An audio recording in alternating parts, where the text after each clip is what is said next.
शांति।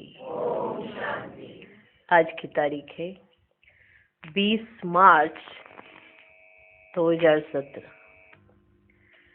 साकार महावाक्य। बाबा कहते, मीठे बच्चे, तुम्हें अपनी तकदीर हीरे जैसी बनानी है। पुरुषार्थ कर बाप से स्वर्ग का पूरा पूरा वर्षा लेना है। आज का प्रश्न, कौन सा राज बुद्धि में अगर युक्ति युक्त बैठ जाए तो अपार खुशी रहेगी? उत्तर, ड्रामा का। इस ड्रामा में हर एक्टर को अविनाशी पार्ट मिला हुआ है, जो बजाना ही है। कोई का भी पार्ट घिसता व मिटता नहीं, बनी बनाई बन रही। इसमें हेर फेर भी नहीं हो सकती है। कल्प पूरा होगा तो फिर से वही part second by second repeat होगा। ये बहुत गुह्य राज है, जो युक्ति युक्त बुद्धि में बैठे तो खुशी रहे, नहीं तो मूंझते हैं। बाबा कहते हैं, बच्चे मूंझो नहीं, बाप में निश्चय रख, पूरा वर्षा लेने का पुरुषार्थ करो। आज का गीत है, तुम्हें पाके हमने जहान पा लिया। ओम शांति। मीठे मीठे ईश्वरीय बच्चों ने गीत सुना। ड्रामा अनुसार समझ में आता है कि तुम अभी बने हो ईश्वर के बच्चे। ईश्वर से तुम स्वर्ग का मालिक बनने आए हो अथवा स्वराज्य लेने आए हो। नर्क के मनुष्य मात्र तो ये जानते ही नहीं कि स्वर्ग क्या होता है। तुम तो जानते हो, बाबा स्वर्ग की स्थापना करते हैं, रावण फिर नर्क की स्थापना करते हैं। ये अभी कोई नहीं जानते, तुम जानते हो। हम बाबा से स्वर्ग की राजाई ले रहे हैं, जानते। जब कोई मनुष्य मरते हैं ना, तो कहते हैं स्वर्ग पधारा। वो अपने को कहते हैं हम नर्क में, और नर्क के मालिक हैं। अपने लिए तो यही कह रहे हैं ना कि हम नर्क में हैं, क्योंकि वो तो स्वर्ग पधार गया। तो इसका मतलब सब नर्क के मालिक है। ये बिल्कुल सहज बात है, मूंझने की दरकार नहीं। तुम्हारी तकदीर अब हीरे जैसी बन रही है। हीरे जैसी तकदीर बाप के सिवाय कोई बना नहीं सकते। तुम जानते हो कि बाप से हम स्वर्ग का वर्षा ले रहे हैं। नर्क कितना समय चलता है, कोई को भी समझाओ तो कहते हैं सतयुग को तो लाखों वर्ष हुए। तुम हो God fatherly student, God father द्वारा स्वर्ग का वर्षा पा रहे हो, फिर बाबा को भूलते क्यों हो? फिर बाबा को भूलते क्यों हो? ये बाबा को समझ में नहीं आता है। माना बाबा से स्वर्ग का वर्षा पा रहे हो, फिर बाबा को भूलते क्यों हो? ये बात बाबा को समझ में नहीं आती है। ये समझ में नहीं आता है। तूफान तो बहुत आएंगे, तब क्या बिगड़ मेहनत तुम स्वर्ग के मालिक बन जाएंगे? कोई मरा तो कहते हैं स्वर्गवासी हुआ, फिर रोते क्यों हो? तुमको तालियां बजानी चाहिए, खुशी मनानी चाहिए, क्योंकि तुम नर्क में रह गए और वो स्वर्ग चला गया। फिर रोते क्यों हो? तुम्हें तो तालियां बजानी चाहिए, खुशी मनानी चाहिए। अगर स्वर्ग में जाना इतना सहज है, फिर तो सबको गोली दे दो। अगर स्वर्ग में जाना इतना सहज है कि मरा और स्वर्गवासी हुआ, फिर तो सबको गोली दे दो तो स्वर्ग में पहुंच जाए। फिर यहाँ दुख में रहने की दरकारी क्या पड़ी है? दुख में मनुष्य जहर खाकर भी मर जाते हैं। सिपाही कितने मरते हैं, एक दो को भी मारते हैं। बाबा कहते सबको समझाओ, जबकि स्वर्ग गया तो फिर तुम रोते क्यों हो? तुम नर्क में, वो स्वर्ग में। कितना भाग्यशाली है, सारे मरो ऐसे। फिर रोते क्यों हो? वास्तव में ना कोई स्वर्ग में जा सकते हैं, ना वापिस निर्वाण धाम में जा सकते हैं। अब तुमको स्वर्ग में चलने का उपाय बाप ही बताते हैं। स्वर्ग का रचयिता जब स्वर्ग रचे, तब तो स्वर्ग में कोई जावे ना। जब स्वर्ग का रचयिता स्वर्ग रचे, तब तो कोई स्वर्ग में जावे ना। अब स्वर्ग का रचयिता बाप आया हुआ है। ये भी तुम बच्चे ही जानते हो, जब रावण राज्य शुरू होता है तो देवी देवताएं वाम मार्ग में चले जाते हैं, उसी समय से विकार शुरू हो जाते हैं। रावण राज्य कब शुरू होता है उसका कोई दिन मुकर्रर नहीं है। ठीक, रावण राज्य कब शुरू होता है उसका कोई दिन मुकर्रर नहीं है। तुम बच्चे ये थोड़ी कह सकेंगे बाबा ने कब इनमें प्रवेश किया, जब साक्षात्कार हुआ तब आया, वह कब। साक्षात्कार तो भक्ति मार्ग में भी ऐसे ही होते हैं, पता नहीं पड़ता कि बाबा किस समय आया। श्री कृष्ण के आने की घड़ी दिखाते हैं, शिव बाबा की घड़ी आदि कुछ नहीं होती। बाबा तो मालिक है, कब आते हैं पता नहीं पड़ता है। यहाँ मुरली से समझ जाते हैं, यहाँ मुरली से समझ जाते हैं। बाबा समझाते हैं मैं कालों का काल हूँ, मैं सबको वापस ले गया था। सतयुग में तो थोड़े थे, कलयुग में कितने ढेर मनुष्य हैं। सभी आत्माओं को वापस जानना है। जरूर पंडा चाहिए ना जन ले जाने वाला। मैं रूहानी पंडा बनकर आया हूं, तुमको ले जाऊंगा, तुमको ले जाऊंगा, नई दुनिया के लिए तुमको पढ़ा रहा हूं। नरक स्वर्ग क्या है, कितना समय चलता है, कब शुरू होता है, कोई भी सन्यासी आदि नहीं जानते। रचता भी एक है, सृष्टि भी एक है। शास्त्रों में तो आताल पताल आदि पता नहीं कितनी सृष्टियां बना दी है, जिसको ढूंढते ही रहते हैं। आताल है, पताल है, कितनी सारी सृष्टि है, तो उसको ढूंढते ही रहते हैं। समझते हैं एक एक स्टार में दुनिया है। बाप कहते हैं मैं फिर से तुमको गीता का ज्ञान सुनाता हूँ। क्राइस्ट को फिर अपने समय पर आना है। ड्रामा एक ही है। सत्युग में सिवाय देवी देवता राज्य की और कोई होता ही नहीं है। अभी तुम जानते हो हम बाबा से वर्षा लेने आए हैं। याद करते ही है ये पतित पावन हो, तो जरूर संगम पर ही आना पड़ेगा, आना पड़ेगा ना। अभी तुम जानते हो हम यहाँ क्यों आए हैं, क्या लेने आए हैं। तुम कहेंगे हम बाबा का वर्षा लेने आए हैं। क्या कहेंगे, हम बाबा का वर्षा लेने आए हैं। वर्षा क्या है बाबा का वर्षा? स्वर्ग की बादशाही, क्योंकि स्वर्ग का रचयिता है तो स्वर्ग का वर्षा बांट रहा है। ऐसी बात है। हम राजयोग सीख रहे हैं, कल्प कल्प वर्षा लेते हैं और गवाते हैं। अभी फिर पुरुषार्थ करना है, पूरी नॉलेज लेकर औरों को देनी है, नहीं तो वृद्धि कैसे होगी। गीत कितना अच्छा है, क्या गीत है? गीत कितना अच्छा है, इनका अर्थ तुम बच्चे ही समझते हो। गीत कितना मीठा है, तुम्हारे दिल से लगता है।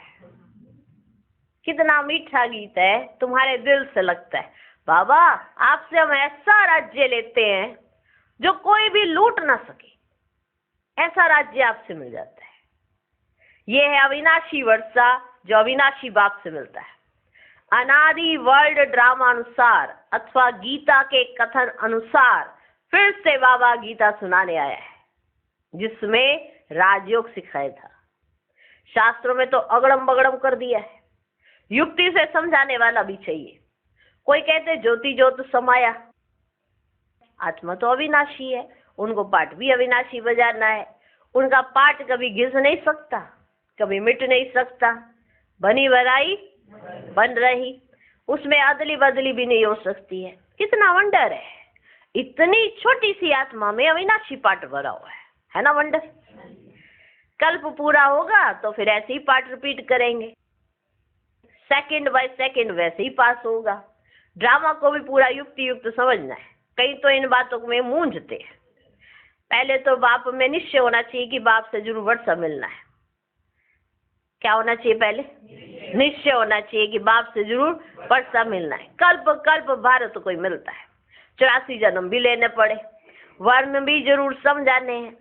ये स्मृति एक दो को दिलानी है कि हम बेअद के बाप से बेअद का वर्षा पा रहे हैं। सभी तो नहीं आकर पढ़ेंगे, सभी तो नहीं आकर पढ़ेंगे। देखते हो सेंटर खुलते जाते हैं, देखते हो सेंटर खुलते जाते हैं, जहां नरकवासी आकर स्वर्गवासी बनते हैं। बाबा को लिखते हैं हम प्रबंध कर सकते हैं, बाबा हम प्रबंध कर सकते हैं। मुझे कोई वस्तु में ममत्व नहीं है, यह सब कुछ ईश्वर अर्थ है। अब आप जो राय दो। ऐसे चिट्ठी लिखते हैं ना बाबा को कि बाबा हमें ना किसी भी चीज में मोह नहीं है, हम प्रबंध कर सकते हैं सेंटर बनाने का, तो आप बाकी जो जैसी आप राय दो। मैं भी लिखता हूँ। तो बाबा कहते मैं भी क्या फिर उत्तर देता हूँ। क्या कहते हो बाबा?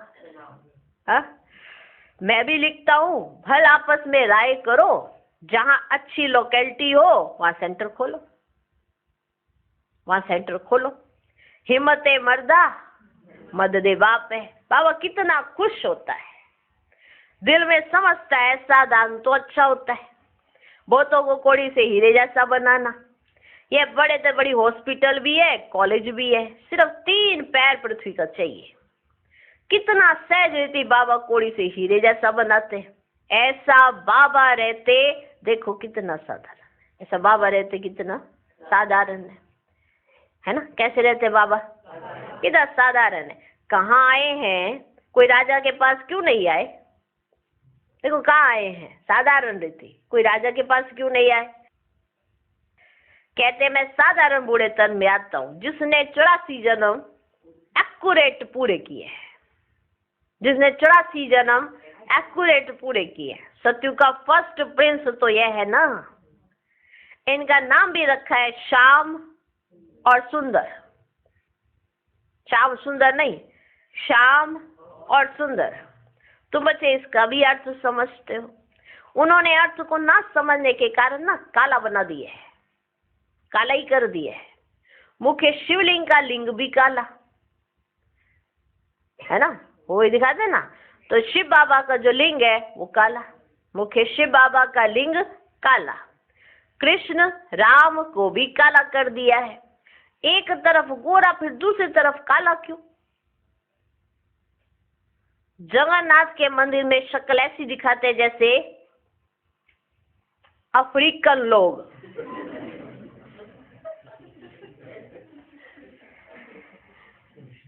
माना ऐसा श्री कृष्ण बिठाया है वहां पे जैसे अफ्रीकन श्री कृष्ण। माना बाबा कैसा लगता होगा? मैं गोरा, सत्यु का सबसे पहला फर्स्ट प्रिंस, और मेरी शक्ल देखो कैसे बनाई है। माना बुद्धि सारी चट हो गई है। जो बाबा कहते जगन्नाथ के मंदिर में शक्ल ऐसी दिखाते हैं जैसे अफ्रीकन लोग।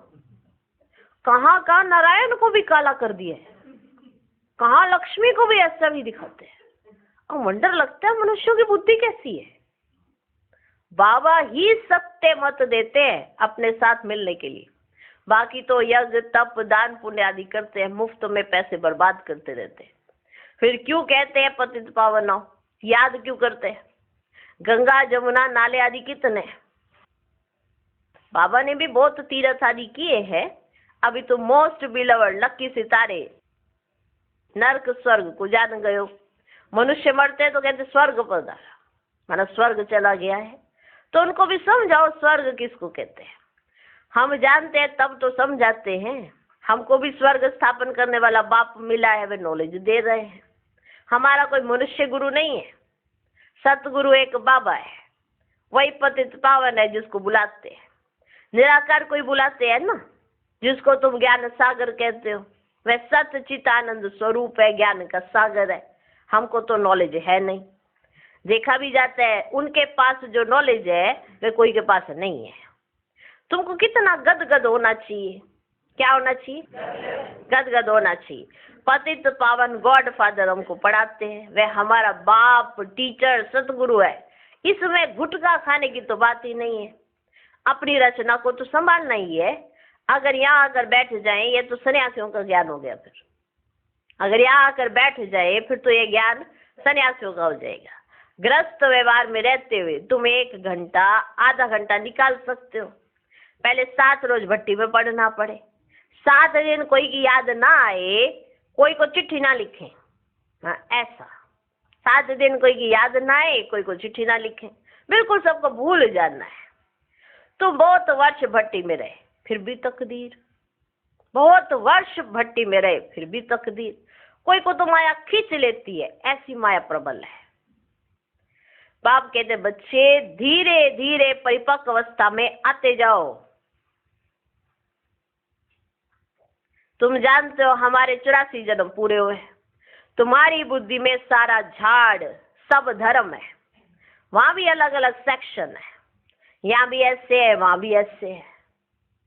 बाकी मोक्ष किसको भी मिल नहीं सकता।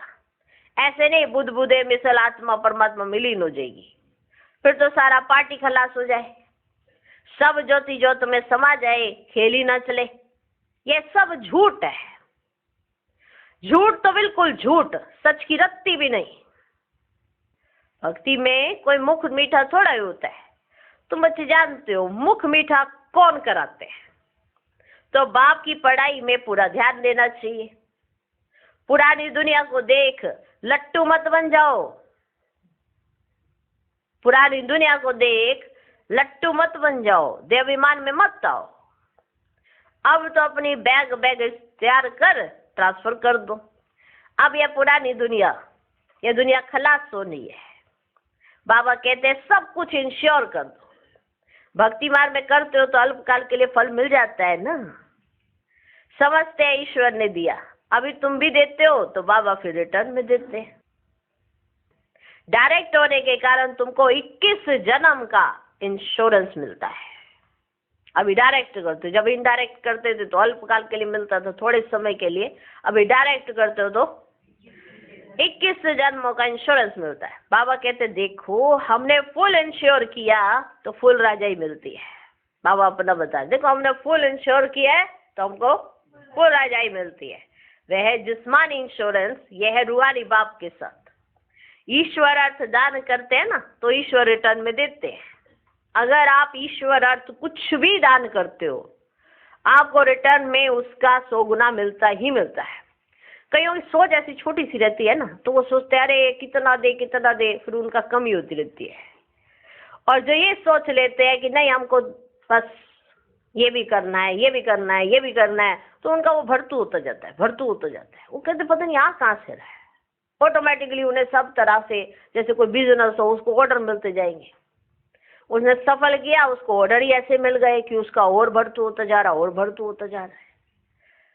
नौकरी पे है तो उसने सफल किया तो उसकी प्रमोशन होती जाएगी। तुम्हारा ऐसे कनेक्शन है। अगर आप एक हाथ से बाबा के यज्ञ में लगाते भी हो ना तो 1000 हाथ अपने बना लेना, क्योंकि इतना समेटने को मिलेगा। इतना बाबा देता जाता है।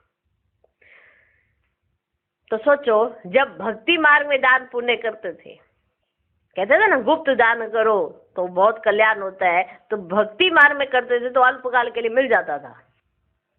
तो यहाँ तो डायरेक्ट करेंगे तो कितना मिलेगा? 21 जन्मों का, उसमें एक जन्म संगम का है, मालूम है ना। तो संगम पर भी प्राप्ति यही प्राप्ति है। ऐसे नहीं कि संगम पर आप कोई बेगर बन के जीवन जिएंगे, ऐसा नहीं है। समझने की जरूरत है, समझे। ईश्वर अर्थ दान करते हैं ना तो ईश्वर रिटर्न में देते हैं। वे तो भक्ति मार्ग में भी दाता है तो ज्ञान मार्ग में भी दाता है। सोचो, जब आप इनडायरेक्ट करते थे तो इतना मिलता था, अब जब डायरेक्ट करेंगे तो कितना मिलेगा? बताओ कितना मिलेगा? बहुत। सारी आपकी सारी स्थितियां बाबा ठीक कर देता है। जो भी इधर उधर ड्रामा में कोई भी परिस्थिति आई होती है वो बाबा ठीक कर देता है। तो ये भी तो देखो कितनी वंडरफुल बात है। एकदम सहज सा जीवन आपका चल रहा है। तो बाबा ज्ञान मार्ग में कितना देगा? तो उसमें भी तो दाता है ना। यह है बेहद की पढ़ाई, बेहद की बादशाही के लिए। अब जितना चाहो उतना लो, जितना चाहो उतना लो। विश्व की राजाई ले सकते हो। पुरुषार्थ की जय है। वाह, माना जो करे सो पाले। सिंपल सी बात है ना, जो करे सो पाले।